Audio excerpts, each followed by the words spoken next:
Ketua Kadin Indonesia, Anindya Bakri, mendorong percepatan hilirisasi sebagai langkah meningkatkan daya saing ekspor nasional. Menyusul defisit neraca perdagangan pada Mei tahun 2026 yang mencapai 1,6 miliar dolar Amerika Serikat. Menurut Anindya, hilirisasi akan menciptakan produk bernilai tambah lebih tinggi dan memperkuat posisi Indonesia dalam rantai pasok global. Ia mencontohkan produk manufaktur dalam negeri yang telah digunakan merek-merek dunia, mulai dari industri alas kaki, komponen pesawat, hingga otomotif. Anindya menilai, defisit perdagangan dipengaruhi meningkatnya impor bahan baku untuk mendukung aktivitas industri. Meski demikian, ia tetap optimistis terhadap prospek ekonomi nasional karena arus investasi dan perdagangan internasional masih terus bertumbuh. Data BPS mencatat, meski terjadi defisit pada neraca perdagangan Indonesia sepanjang Januari hingga Mei tahun 2026 masih membukukan surplus sebesar 4 miliar dolar Amerika Serikat.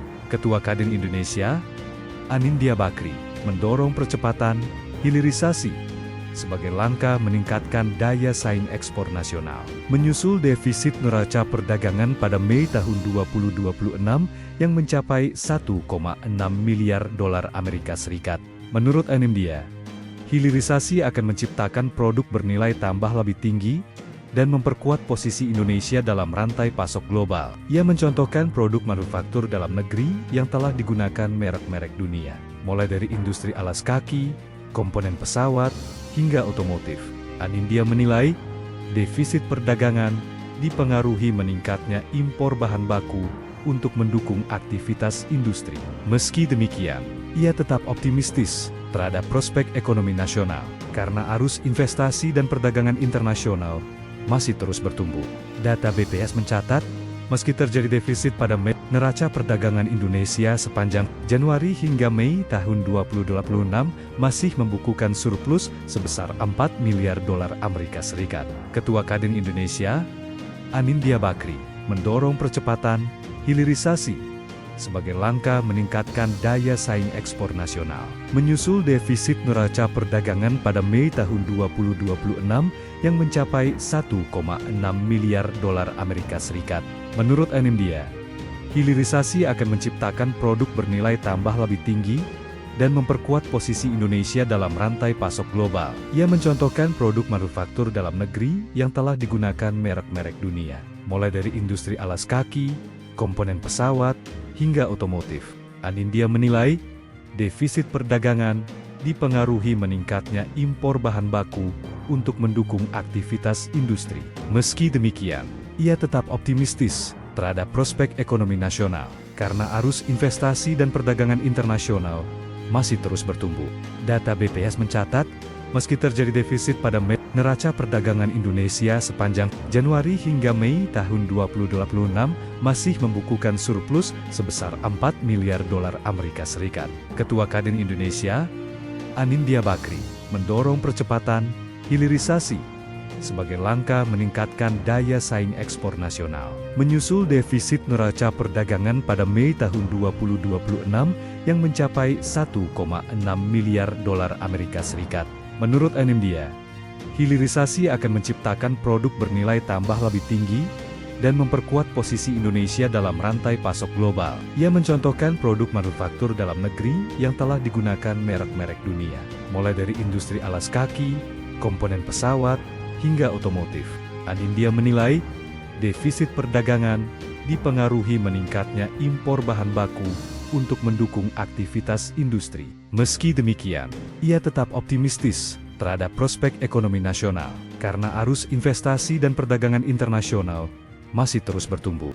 Data BPS mencatat, meski terjadi defisit pada neraca perdagangan Indonesia sepanjang Januari hingga Mei tahun 2026 masih membukukan surplus sebesar 4 miliar dolar Amerika Serikat. Ketua Kadin Indonesia, Anindya Bakri, mendorong percepatan hilirisasi sebagai langkah meningkatkan daya saing ekspor nasional. Menyusul defisit neraca perdagangan pada Mei tahun 2026 yang mencapai 1,6 miliar dolar Amerika Serikat.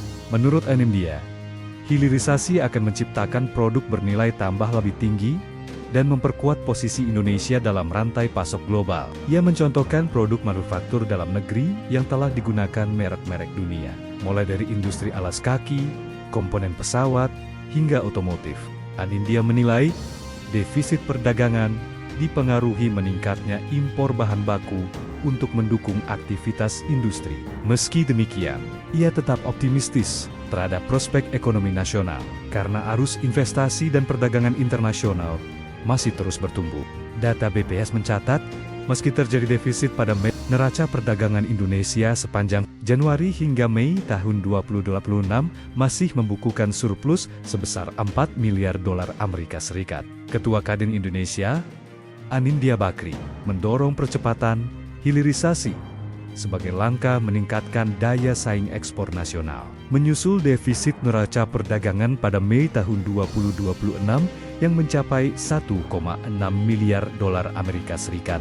Menurut Anindya, hilirisasi akan menciptakan produk bernilai tambah lebih tinggi dan memperkuat posisi Indonesia dalam rantai pasok global. Ia mencontohkan produk manufaktur dalam negeri yang telah digunakan merek-merek dunia, mulai dari industri alas kaki, komponen pesawat, hingga otomotif. Anindya menilai, defisit perdagangan dipengaruhi meningkatnya impor bahan baku untuk mendukung aktivitas industri. Meski demikian, ia tetap optimistis terhadap prospek ekonomi nasional karena arus investasi dan perdagangan internasional masih terus bertumbuh. Data BPS mencatat, meski terjadi defisit pada neraca perdagangan Indonesia sepanjang Januari hingga Mei tahun 2026 masih membukukan surplus sebesar 4 miliar dolar Amerika Serikat. Ketua Kadin Indonesia, Anindya Bakri, mendorong percepatan hilirisasi sebagai langkah meningkatkan daya saing ekspor nasional. Menyusul defisit neraca perdagangan pada Mei tahun 2026 yang mencapai 1,6 miliar dolar Amerika Serikat. Menurut Anindya, hilirisasi akan menciptakan produk bernilai tambah lebih tinggi dan memperkuat posisi Indonesia dalam rantai pasok global. Ia mencontohkan produk manufaktur dalam negeri yang telah digunakan merek-merek dunia, mulai dari industri alas kaki, komponen pesawat, hingga otomotif. Anindya menilai, defisit perdagangan dipengaruhi meningkatnya impor bahan baku untuk mendukung aktivitas industri. Meski demikian, ia tetap optimistis terhadap prospek ekonomi nasional karena arus investasi dan perdagangan internasional masih terus bertumbuh. Data BPS mencatat, meski terjadi defisit pada neraca perdagangan Indonesia sepanjang Januari hingga Mei tahun 2026 masih membukukan surplus sebesar 4 miliar dolar Amerika Serikat.